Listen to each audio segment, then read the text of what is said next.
Hai semua, dalam video kali ini saya akan membahas mengenai kas. Sebelumnya saya akan memperkenalkan diri saya. Nama saya Jessica Moni Purba dengan NIM 1903042.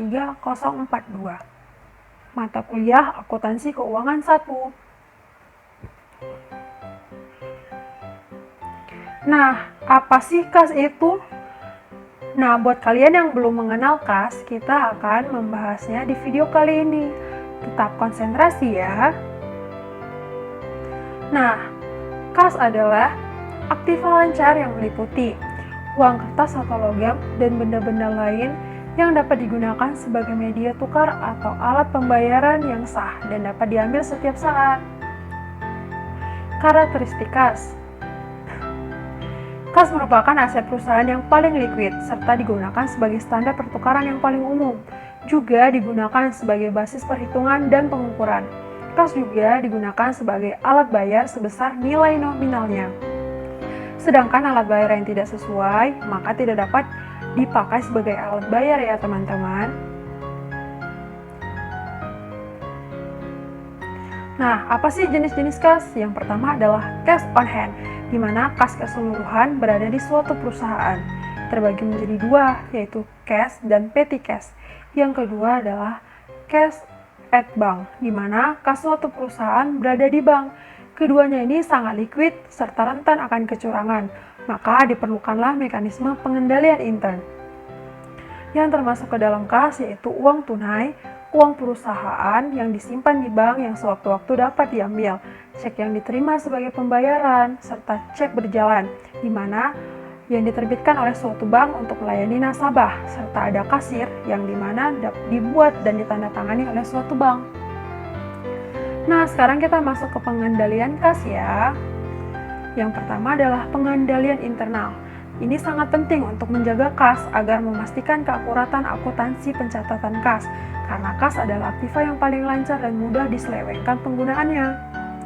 Tujuan pengendalian internal adalah untuk melindungi dan dapat digunakan untuk mencapai tujuan usaha, serta menjadi informasi bisnis akurat, serta karyawan dapat mematuhi peraturan dan ketentuan yang ada.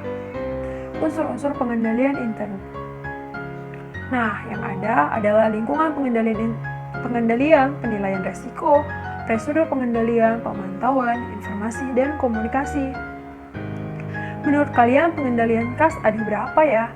Nah, pengendalian kas ada dua, yaitu untuk penerimaan kas, lalu ada pengendalian untuk pengeluaran kas. Nah, gimana sama kas kecil? Metode apa yang digunakan? Nah, yang pertama adalah sistem impres, dan yang kedua adalah metode fluktuasi. Setelah teorinya, yuk kita belajar praktikumnya. Nah, contoh yang kita gunakan adalah metode impres ya. Nah, kasusnya sebagai berikut. Kata Jaya pada tanggal 1 Juni 2013 membentuk kas kecil sebesar 1 juta rupiah. Pengeluaran kas kecil hingga 30 Juni 2013 sebesar 900.000 dengan rincian sebagai berikut. Beban ATK 200.000, beban angkut 250.000, beban administrasi 150.000, serta beban BBM kendaraan 300.000. Totalnya 900.000. Dan 30 Juni dilakukanlah pengisian kembali.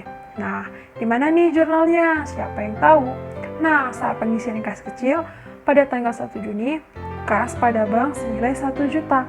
Kas berada di debit dan bank berada di kredit. Nah, saat pengeluaran kas tidak perlu ya dicatat, tetapi saat pengisian kembali, jurnalnya sebagai berikut. 30 Juni, beban ATK, beban angkut, dan beban administrasi. Beban ATK senilai 200.000, beban angkut 250.000, dan administrasi sebesar 150.000 berada pada debit. Sedangkan bank senilai 900.000 di kredit. Yeay, hampir selesai nih. Nah, dari beberapa informasi dan contoh praktikum sederhana tadi, kita bisa menarik kesimpulannya nih. Ternyata, kas merupakan bagian dari aktiva yang paling liquid dan dipergunakan untuk memenuhi kewajiban finansial perusahaan. Kas juga dibutuhkan perusahaan untuk membiayai operasi perusahaan sehari-hari, atau dalam bentuk modal kerja, atau pembelian aktiva tetap, serta memiliki sifat kontinu. yaitu pembelian bahan baku, membayar upah dan gaji, serta membayar suplai kantor habis pakai, serta lainnya, dan tidak kontinu seperti pembayaran dividen, pajak, angsuran hutang, dan sebagainya. Sudah mulai mengenal kas atau belum? Semoga melalui video kali ini kalian mulai paham ya. Sampai ketemu di video lainnya. Bye-bye.